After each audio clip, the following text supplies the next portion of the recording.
마태복음 28장 16절에서 20절까지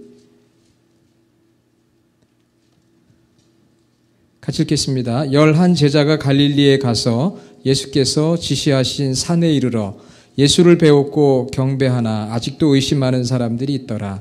예수께서 나와 말씀하여 이르시되 하늘과 땅의 모든 권세를 내게 주셨으니 그러므로 너희는 가서 모든 민족을 제자로 삼아 아버지와 아들과 성령의 이름으로 세례를 베풀고 내가 너희에게 분부한 모든 것을 가르쳐 지키게 하라. 볼지어다 내가 세상 끝날까지 너희와 항상 함께 있으리라 하시니라. 아멘. 우리 옆에 있는 분들과 인사해요. 예수님께서 부활하셨습니다. 예수님께서 부활하셨습니다.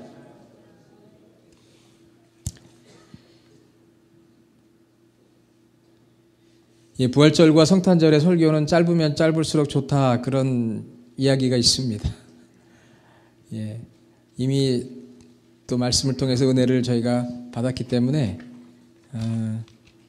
또 짧게 해야 될 것 같고요. 그리고 부활절, 성탄절은 역사적 히스토리컬 팩트이기 때문에 길게 설명할 필요가 없어서 짧게 해야 한다고도 합니다. 부활절이 되면 우리가 달걀을 나누는 풍습이 있는데요. 왜 달걀을 나눌까요?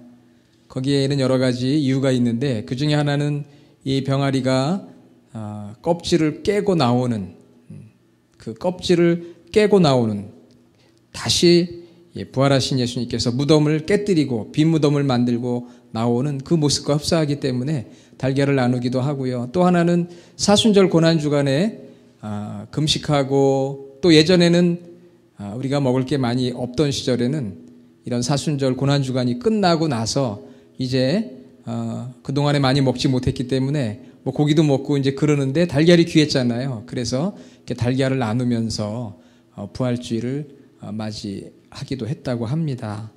우리 부활신앙은 우리 기독교 신앙의 핵심이죠. 그래서 오늘 설교 제목이 부활신앙의 부활이다. 여러분의 그 부활신앙이 부활되는 역사가 있기를 주의 이름으로 축원합니다. 오늘 말씀해 보면 예수님께서 부활하신 다음에 제자들과 함께 활동했던 갈릴리에서 11 제자를 만납니다. 가룟 유다는 이제 스스로 목숨을 끊었고요. 예수님을 배반한 다음에 11 제자를 만나는데 오늘 말씀 17절에 보니까 예수를 배웠고 경배했다 그랬어요. 오늘 우리가 살아계시고 부활하신 주님을 오늘 경배하는 이 월십, 예수님을 우리가 예배하고 있죠. 그런데 그 중에는 아직도 어떤 제자들이 있었습니까? 의심하는 자들도 있었다 그랬어요. 예수님의 부활을 아직도 확신하지 못하고 의심하는 분들이 있습니다. 혹시 여러분 가운데 예수님이 다시 사신 부활을 의심하는 분이 있습니까? 아마 우리 주님의 교회에는 단 한 분도 예수님의 다시 사신 부활을 의심하는 분이 없을 줄로 믿습니다. 예수님의 역사적인 부활을 확신하고 그 부활의 주님과 동행하는 삶이 되기를 원합니다. 그때 예수님께서 제자들에게 무슨 말씀을 하시느냐 하면은요, 19절, 18절에 보니까 예수께서 나와 말씀하여 이르시되 하늘과 땅의 모든 권세를 내게 주셨다. 하늘과 땅의 모든 권세를 가지셨다. 예수님께서 친히 말씀하셨어요. 그러면 예수님이 가지신 권세가 무엇일까? 첫째는 예수님이 가지신 권세는 죽음을 이긴 권세예요. 죽음을 이긴 권세. 예수님께서 다시 사심으로 말미암아 죽음을 이기셨습니다. 그것이 바로 예수님께서 가지신 authority, 권세예요. 죽음을 이기시고 우리에게 영원한 생명을 주셨어요. 그러므로 부활의 주님을 바라볼 때 우리가 죽음을 이기고 영원한 생명을 얻게 됩니다. 죽음을 이긴 권세. 생명을 우리에게 선물로 주신 거예요.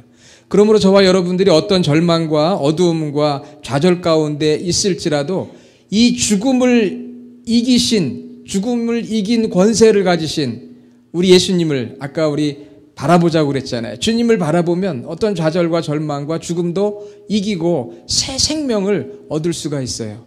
그래서 이것을 3일의 법칙이다 이야기합니다. 예수님께서 금요일에 십자가에 죽으시고 주일에 부활하신 것처럼 이 3일 동안은 죽음과 고통과 좌절이 있을지라도 3일이 지나면 부활한 것처럼 3일의 법칙. 그러니까 여러분들이 아무리 어렵고 힘들어도 이 3일의 법칙을 가지고 살아가시면, 조금만 참고 인내하면 좌절과 절망과 어두움에서 소망이 있고 빛이 있고 생명을 얻는 그런 역사가 있게 될 줄로 믿습니다. 예수님께서 얻은 권세는 또한 무엇입니까? 그것은 세상을 다스리는 권세예요. 세상을 가버닝하는 권세. 성부께서 예수님을 살리셔서 모든 사람을 예수의 무릎 아래 꿇게 하시고 예수의 이름을 높이게 하셨어요. 그래서 예수님께서 십자가에 죽으시고 부활하신 2000년이 지난 지금 20억에 가까운 사람들이 예수님을 믿고 있습니다. 여전히 핍박도 있고 박해도 있지만 그러나 세상을 다스리시고 또 세상을 주관하시는 분이 우리 주님이세요. 살아계신 주님, 부활의 주님, 세상을 다스리시는 권세가 있어요. 우리가 눈으로 보기에는 각 나라의 대통령이나 어떤 지도자들이 나라를 다스려 가는 것처럼 보이지만 그 뒤에 보이지 아니하시는 우리 주님께서 역사를 주관하고 계신다. 다스리고 계신다. 그 주님이 이 역사를 주관하시고 다스리시는 권세가 있음을 우리가 믿는 것이 그게 바로 부활의 신앙이에요. 죽음을 이긴 권세가 우리 주님께 있다. 이게 부활의 신앙이거든요. 세상을 다스리시는 권세. 세 번째는요, 심판의 권세입니다. 부활하신 예수님은 마지막에 세상을 심판하실 권세를 가지고 있어요. 그래서 지금 아까 우리 샘 전도사님이 우리 persecution, 핍박받는 많은 분들 사진, 사방에서 지금도 예수 믿는 사람들이 어려움 당하는 일들이 너무나 많아요. 그렇지만 그럼에도 불구하고 아무리 악하고 불의가 세상을 뒤엎는다고 해도 결국은 마지막에 우리 주님께서 세상을 공의롭게 심판하십니다. 우리가 이 믿음이 있어야 돼요. 세상을 심판하실 권세가 우리 주님께 있어요. 그러니까 부활하신 주님을 우리가 바라보면서 그분이 죄악을 죽음을 이기시고 지금도 세상을 다스리시고 마지막에는 세상을 심판하실 파워, 어서리티 그걸 가지신 분이구나. 그 부활의 신앙이 우리에게 있어야 돼요. 그래야 어떤 좌절과 절망과 죽음에서도 승리할 수 있고요. 세상에 여러 가지 어려운 일들이 있어도 주님이 다스리시고 계신다. 그리고 마지막 때에 주님께서 공의롭게 세상을 심판하신다는 믿음으로 우리가 승리할 수 있으리라 믿습니다. 그런데 주님께서 우리에게 부활하신 다음에 하신 명령이 있어요. 우리 부활의 주님이 우리에게 명령하신 것은 무엇입니까? 그것이 우리가 간직해야 될 부활 신앙이에요. 부활 신앙이 부활이 되어야 되는데요. 주님께서 우리에게 명령하신 것은 바로 오늘 말씀 19절 그러므로 우리 주님께 이런 권세가 있다. 그러므로 그 예수님을 우리가 바라보면서 그 부활 신앙을 가지고 계속해서 우리가 감당해야 될 신앙의 모습이 있는데 그것이 무엇입니까?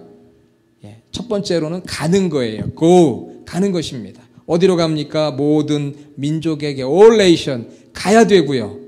두 번째는 가서 많은 사람들을 제자 삼아야 됩니다. making disciple 전도하고 세례를 베풀어서 주님의 제자를 만들어야 되는 일이죠. making disciple. 그리고 세 번째는 그들에게 하나님의 말씀을 teaching하고 그 다음에 하나님의 말씀대로 obey, 순종할 수 있도록 하는 사역을 우리가 감당해야 돼요. 그러므로 부활의 신앙을 가진 사람은 가는 것입니다. 어디로 가요? 모든 민족에게. 초대교회는 부활의 증인 공동체였어요. 예수님께서 부활하신 그 부활의 기쁨 가운데서 부활하신 주님을 모든 민족에게 증거했습니다. 거기서부터 교회가 시작이 됐고요. 여러분이 아시는 것처럼 우리 한국 민족은 1885년에 미국의 아펜젤러와 언더우드 선교사, 감리교와 장로교 선교사가 동시에 제물포, 현재 인천항에 도착을 해서 복음을 전하기 시작했습니다. 그때가 언제였느냐면 1885년 4월 5일 부활주일이었어요. 부활주일에 인천에 도착을 해서 한국 조선 백성들에게 복음을 전하게 되었습니다. 소망 없는 은둔의 땅이었지만 황무지였지만 미국의 젊은 선교사들이 그곳에 와서 순교의 각오를 가지고 복음을 전했어요. 부활절부터 시작이 됐어요. 오늘 부활주일입니다. 우리도 가라고 했거든요. 어디론가는 가야 돼요. 가서 사람들을 제자 삼아야 되고 그래서 그들에게 복음을 전하고 세례를 주고 또 하나님이 명령하신 것을 가르쳐 지키게 하는 그 사역을 우리 주님께서 맡겨주셨어요. 4월 4일부터 8일까지 여러분의 기도와 후원을 받고 제가 한국 제주도에서 이웃나라, 제가 구체적인 나라 이름은 말하지 않는 게 이게 다 보안이에요. 사실은 요즘에 어느 나라든지 인터넷 같은 걸 다 조사를 합니다. 그 가까운 나라에서 복음을 전하는 선교사님들 50여 분을 초대를 합니다. 그래서 그분들과 4박 5일 동안 먹고 자면서 영적인 재충전을 시켜요. 같이 예배하고 말씀 나누고 세미나도 하고 기도하고 찬양하고 그러면서 4박 5일 동안 저희가 기도원에서 그 50명과 미국과 한국에서 가신 분들이 다 함께 숙식하며 영성훈련을 해요. 그래서 그분들을 다시 파송해서 재무장 재헌신시켜서 그 수억의 사람들에게 복음을 전하도록 그 일을 합니다. 그래서 이번에 제 7차 대회를 열게 되었고 여러분 주보에 보면 거기 스케줄이 나와 있어요.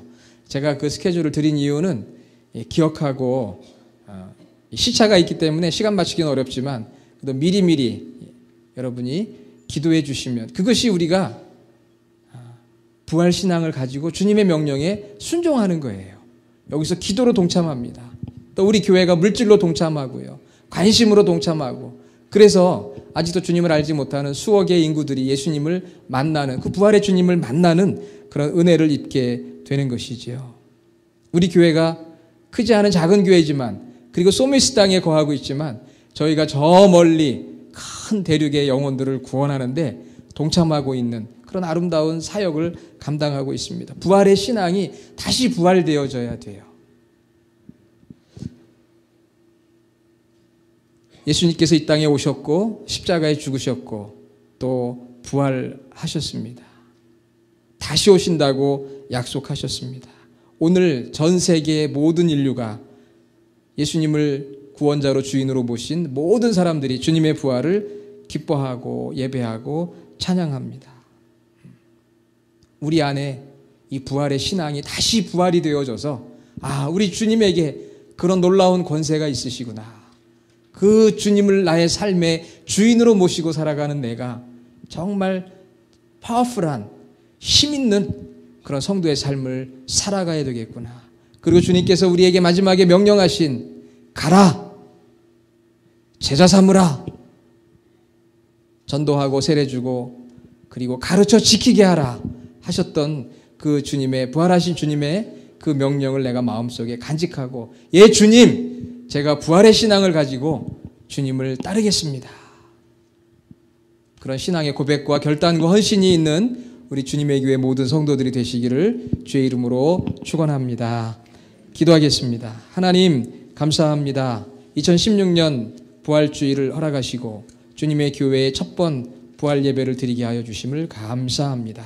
저희들이 오직 부활의 주님만을 바라보게 하여 주시옵소서. 죽음을 이기고 세상을 다스리고 마지막에 오셔서 심판하실 권세를 가지고 있는 우리 부활의 주님을 바라보면서 부활의 신앙을 회복하며 이제 저 세상으로 나아가서 예수 그리스도 부활의 주님을 증거하는 저희 모두가 되게 하여 주시옵소서. 예수님의 이름으로 간절히 기도드립니다. 아멘.